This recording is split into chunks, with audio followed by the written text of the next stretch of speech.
नमस्कार, सार्वमंथन न्यूज महाराष्ट्रमध्ये आपलं स्वागत. पाहुयात आजची सविस्तर बातमी.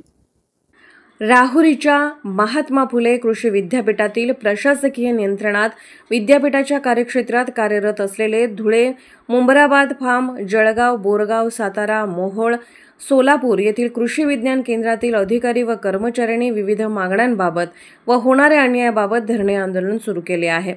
राहुरी विद्यापीठ प्रशासन कर्मचाऱ्यांच्या समस्या सोडवण्यास अपयशी ठरले आहे. या आंदोलनाच्या पार्श्वभूमीवर कृषी विज्ञान केंद्राच्या कार्यक्षेत्रातील पोलीस, जिल्हाधिकारी आणि विद्यापीठाची स्थानिक आस्थापना प्रमुख या सर्व प्रशासकीय स्तरावर निवेदन देण्यात आले आहे. या आंदोलनात चारही कृषी विज्ञान केंद्राचे कर्मचारी पहिल्या टप्प्यात दिनांक 14 मे 2025 रोजी काळ्या फिती लावून निषेध नोंदवण्यात आला, तर दुसऱ्या टप्प्यात आज दिनांक 15 मे 2025 रोजी सामूहिक काम बंद आंदोलन पुकारण्यात आले व तिसऱ्या टप्प्यात दिनांक 20 मे 2025 रोजी महात्मा फुले कृषी विद्यापीठात एकदिवसीय धरणे आंदोलन करण्यात आले होते. या आंदोलनास माजी मंत्री प्राजक्त तनपुरे यांनी पाठिंबा देत विद्यापीठ प्रशासनाची चांगलीच हजेरी घेतली होती. याबाबत कुलगुरू, कुलसचिव, नियंत्रक व संचालक महात्मा फुले कृषी विद्यापीठ राहुरी यांच्याकडून योग्य ते प्रतिसाद मिळत नसल्याचे व विद्यापीठ प्रशासन सहकार्य पाठपुरावा करत नसल्याचे आढळून येत आहे. यामुळे मागील थकीत वेतन होऊन कृषी विज्ञान केंद्रातील सर्व अधिकारी व कर्मचाऱ्यांना विद्यापीठ कर्मचाऱ्यांप्रमाणे सर्व सेवा सुविधांचा लाभ मिळावा यासाठी महाराष्ट्र राज्य कृषी विद्यापीठ कृषी विज्ञान केंद्र कर्मचारी संघटनेद्वारे आंदोलन पुकारले आहे. यावर विद्यापीठ प्रशासन काय निर्णय घेतो याकडे पाहणे महत्त्वाचे ठरणार आहे. सार्वमंथन न्यूज महाराष्ट्र, राहुरी, अहिल्यानगर. राहुरीच्या महात्मा फुले कृषी विद्यापीठाच्या गेटसमोर या विद्यापीठाच्या अंतर्गत असलेल्या चारही कृषी विज्ञान केंद्रांचे अधिकारी कर्मचारी त्यांच्या मागण्यांसाठी इथे धरणे आंदोलन बसलेले आहेत.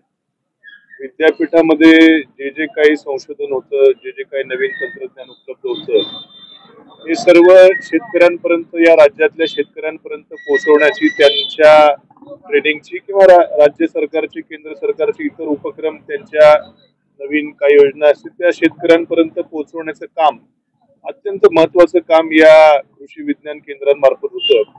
थोडक्यात विद्यापीठ आणि शेतकरी यांच्यामधलं दुवा असं काम, महत्वाचं काम या सर्व कृषी विज्ञान केंद्रांमार्फत होत असताना आणि शेतकऱ्याला त्याच्या बांधावरती नवीन तंत्रज्ञान उपलब्ध करून देण्याचं आम्हा शेतकऱ्यांच्या दृष्टीने चांगलं काम या सर्वांकडून होत असताना त्यांच्याकडे, त्यांच्या मागण्यांकडे डोळेझाक करण्याचं काम हे विद्यापीठ असेल किंवा राज्य सरकार हे या ठिकाणी होत आहे.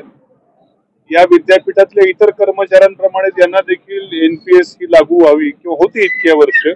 आता 2-3 महिन्यापासून अचानकपणे एका पत्रान्वये यांचं जर का पेन्शन बंद होणार असेल आणि भविष्य यांचं जर अंधकारमय होणार असेल तर साहजिकच कुणी देखील आपल्या पुढच्या भविष्याचा विचार करून या मानसिकतेमध्ये येऊ शकतो आणि त्याच मानसिकतेतून यांनी हे आंदोलन केलंय.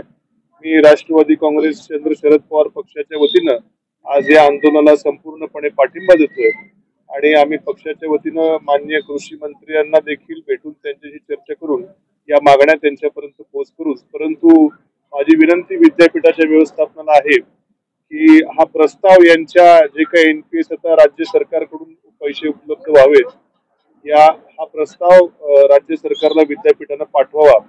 खरं तर आमचं कृषी विद्यापीठ इथं या 5-6 गावातल्या शेतकऱ्यांच्या जमिनीवरती हे जे विद्यापीठ आहे त्यांच्या प्रकल्पग्रस्त देखील त्यांच्या विशेष भरतीसाठी गेले 4-5 वर्ष प्रयत्नशील होते.